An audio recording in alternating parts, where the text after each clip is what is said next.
Deadline শেষ। এবার কি হবে অভিষেকের?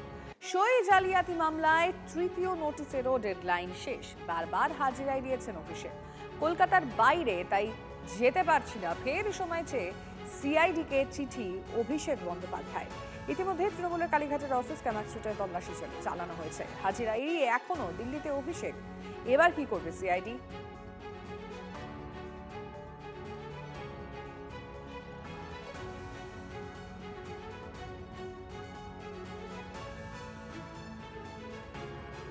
তলব নিয়ে গত 30শে মে সিআইডিকে চ্যালেঞ্জ ছুড়ে কি বলেছিলেন অভিষেক বন্দ্যোপাধ্যায়, শুনুন।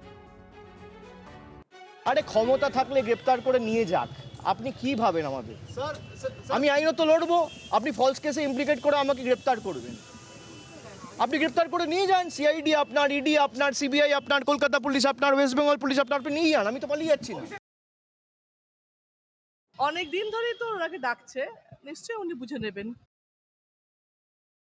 চারপাশে যা হচ্ছে তাতে অধিকাংশ ক্ষেত্রেই দেখা যাচ্ছে যে এটা একটা প্রতিহিংসার খেলা চলছে।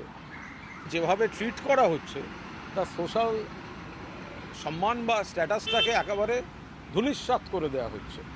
তিনি অভিযোগ যেটা তার নামে লাগানো হচ্ছে সেটা সত্য না মিথ্যে সেটা তো কোর্ট বা পুলিশই তদন্ত হবে। আগে ধরার পরেই তারপর যেভাবে অন্য পক্ষের লোককে আগাম খবর দিয়ে জমা করিয়ে নানা স্লোগান, আজকের দিনে হাতে মোবাইল, কেউ ডিম মারছেন, কেউ মারছেন, তো এগুলো বোঝা যাচ্ছে এটা একটা সুন্দর পরিকল্পনা মাফিক একটা প্রতিহিংসার চিত্রনাট্য, যাতে আইনে কি হবে না হবে সেটা পরের কথা।